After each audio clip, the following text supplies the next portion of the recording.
हरिओम दोस्तों, आज आपके सामने कुछ अलग विषय प्रस्तुत करना चाहता हूँ। 33 कोटि देवता। 33 कोटि देवता, कोटि मतलब करोड़ नहीं होता। सबसे पहले ये समझाना चाहता हूँ। 33 का मतलब होता है प्रकार। 33 का मतलब होता है प्रकार। 33 प्रकार के देवता मतलब 33 प्रकार की शक्तियाँ, ऊर्जाएं, उनके बारे में एक छोटा सा मैं एक डायग्राम बना के एक एक करके आपको आसानी से समझाने की कोशिश करूंगा, ताकि आपको आसानी से समझ में आ जाए। आप ये पूरा देख के थोड़ा कंफ्यूज हो रहे होंगे, लेकिन मैं आपको बहुत ही आसानी से इनकी इनकी पूरी जानकारी, विस्तृत जानकारी देने की कोशिश करूंगा, ताकि आपको आसानी से समझ में आए कि ये 33 प्रकार के देवता या शक्तियां कौन सी हैं।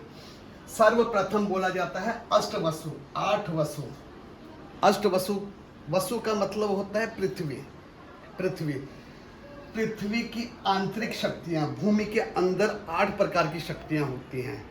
तो उन शक्तियों के बारे में बताना चाहता हूं, जो कि पूर्व से पश्चिम, पश्चिम से पूर्व जाती हैं, आपका उत्तर से दक्षिण, दक्षिण से उत्तर की तरफ जो जाती हैं, ईशान से नैऋत्य, नैऋत्य से ईशान, वायु से अग्नि, अग्नि से वायु की तरफ जाती हैं। ये 8 प्रकार की शक्तियां हैं, जैसे पूर्व, पश्चिम, उत्तर, दक्षिण, ईशान, अग्नि, नैऋत्य और वायव्य कोण आपको भी मालूम होगा। इनको बोला जाता है अष्ट वसु। वसु मतलब पृथ्वी के अंदर की 8 प्रकार की शक्तियां, जो कि हमारे जीवन के लिए बहुत ही जरूरी हैं। आज विज्ञान ने भी मान लिया कि हाँ, ये शक्तियां बहुत जरूरी हैं हमारे जीवन में जीने के लिए। फिर दूसरा है द्वादश आदित्य है। 12 आदित्य, आपने जन्म कुंडली तो देखी होगी। ये पृथ्वी है। तो पृथ्वी ऋग्वेद में, सर्वप्रथम ऋग्वेद में बताया गया है, जैसे कि ये द्वादश आदित्य किस प्रकार से हम पता करते थे। उसमें हम क्या होता था कि हम उत्तरी ध्रुव का पता करते थे। उत्तरी ध्रुव जहाँ पर हो, उसकी सीधाई में एक प्लस का चिन्ह, जैसे ये चिन्ह बनाया ना, ये चिन्ह बनाकर बीच में एक शंकु यंत्र, एक लकड़ी का डंडा, उसमें एक शंख बांध दिया जाता था। तो एक इसमें हमको 360 गतियां मतलब डिग्री, आज को अंग्रेजी में डिग्री बोलते हैं, लेकिन ज्योतिष शास्त्र में, वैदिक शास्त्र में इन्हें गतियां बोला जाता है।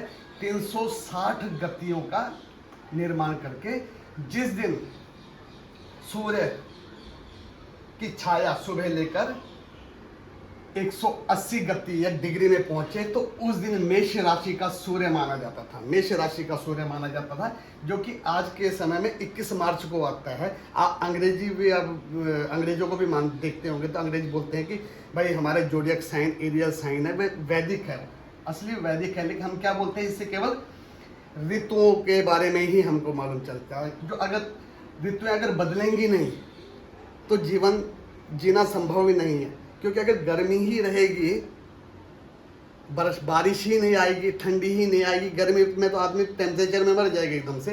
तो ये जो ऋतुएं हैं, ये 12 आदित्य हैं। 12 मतलब 12 प्रकार के सूर्य, मेषार्क, वृक्षार्क, मिथुनार्क, मतलब मेष राशि का सूर्य, वृक्ष राशि का सूर्य। तो कई बार आप बोलेंगे कि भाई, जब ये 21 मार्च को जोडियक साइन जो हमारा जो है, इसको साइन सूर्य बोला जाता है, तो फिर 14 अप्रैल को क्यों मनाया जाता है? क्योंकि ये ऋतुओं के लिए सायन सूर्य है। क्योंकि पृथ्वी सूरज के चक्कर लगा रही है, लेकिन सूरज ध्रुव तारे के भी चक्कर लगा रहा है। तो पृथ्वी एक अपनी परिक्रमा करती है, एक सूरज की परिक्रमा करती है। एक सूरज पृथ्वी को लेकर ध्रुव तारे की परिक्रमा करता है। पृथ्वी ध्रुव तारे की जिस दिशा में जाती है, तो उसका उत्तरी ध्रुव ध्रुव तारे की सीध में रहता है। तो आज 24.10 डिग्री पृथ्वी झुक चुकी है। अब 24.11 डिग्री, 24.11 मतलब 24 डिग्री और 11 कला भी होने वाली है। तो उसमें लगभग 25 दिन का डिफरेंस होता है। तो हम 21 मार्च में 25 दिन और मिला के, तो 14 अप्रैल का समय जो होता है बैसाखी का, तो उसको हम माना जाता है। तो मतलब कुल मिलाकर आपको संक्षिप्त में ये बताना चाहता हूँ, ये 12 राशियां जो होते हैं, 12 आदित्य होते हैं। इनके कारण क्या होता है कि ऋतुओं में बदलाव आता है। कभी गर्मी आती है, कभी ठंडी आती है, कभी शिशिर ऋतु आती है, कभी बारिश आती है, बसंत आती है। इन ऋतुओं के कारण ही हमारा जीवन संभव हो सकता है। इसीलिए ये द्वादश आदित्य हैं। 12, 8, 20 हो गए। फिर होता है एकादश रुद्रहा। एकादश रुद्रहा ये मान के चलते हैं, जैसे आपने देखा ये आंतरिक शक्तियां हैं अष्टवसु, तो पृथ्वी के बाहर से भी तो, ब्रह्मांड से भी तो शक्तियां, ऊर्जाएं आ रही हैं। तो इन ऊर्जाओं को वैसे पुराणों में अलग अलग प्रकार के नाम है, जैसे पुराणों में, महाभारत में अलग अलग नाम है। इस प्रकार से कई बार नाम बदलते रहते हैं, जैसे एक ही शब्द के अलग अलग नाम होते हैं। लेकिन जैसे हमारा जो वेद है, यजुर्वेद में जाता, मैं यजुर्वेद का ही बोलूँगा, तो यजुर्वेद में अग्नि कोण से शुरू कर देते हैं ना वो लोग, अग्नि, प्राग्रव्य, पुरुडाश, सूर्य, प्राण, अश्वमेध, पृथ्वी, दिति, अदिति, ध्यो, और आखिर में क्या है, विराट पुरुष। ये 10 दिग्पाल और बीच में विराट पुरुष, जिसको वास्तु पुरुष भी बोला जाता है, इनको बोला जाता है एकादश रुद्र। अगर बाहर से शक्तियां नहीं आएगी और उन शक्तियों को, उन ऊर्जाओं को, सकारात्मक ऊर्जाओं को ये विराट पुरुष समाहित करके हमें उन ऊर्जाओं को देता है, जिसके कारण हमारा जीवन संभव है। इनको क्या बोला जाता है, एकादश रुद्रहा। फिर आता है एकादश रुद्रहा के बाद आता है, जिस प्रकार से हमारा सौर मंडल है, नवग्रह हैं, ये प्रतिनिधित्व करता है सौर मंडल, सूर्य का जो हमारा मंडल है। तो ऐसे ही हमारे जो ब्रह्मांड में और भी सौर मंडल है, जैसे पृथ्वी सूरज के चक्कर लगा रही है, तो सूरज ध्रुव तारे के चक्कर लगा रहा है, यहाँ पे भी सौर मंडल है हमारा, तो ये ध्रुव तारे के चक्कर लगा रहा है। तो इन पूरे सौर मंडलों का प्रतिनिधित्व कौन करता है, अश्विनी। अश्विनी कौन होता है, नक्षत्रों का मुख्य स्वामी माना जाता है। अश्विनी, भरणी, कृतिका, रोहिणी, मृगशिरा, आर्द्रा, पुनसु, तिथ्या, श्लेषा, मघा, पुरा, फाल्गुनी, उत्तरा फाल्गुनी, हस्त, चित्रा, स्वाति, विशाखा, अनुराधा, ज्येष्ठा, मूल, पूर्वाषाढ़ा, उत्तराषाढ़ा, श्रवण, धनिष्ठा, शर्विषा, पूर्वा भाद्रपद, उत्तरा भाद्रपद और रेवती, ये 27 नक्षत्रों का समूह है। वैसे अब विज्ञान बोलता है और भी सौर मंडल है, नक्षत्रों का और भी समूह है, जिनका प्रतिनिधित्व करता है अश्विनी।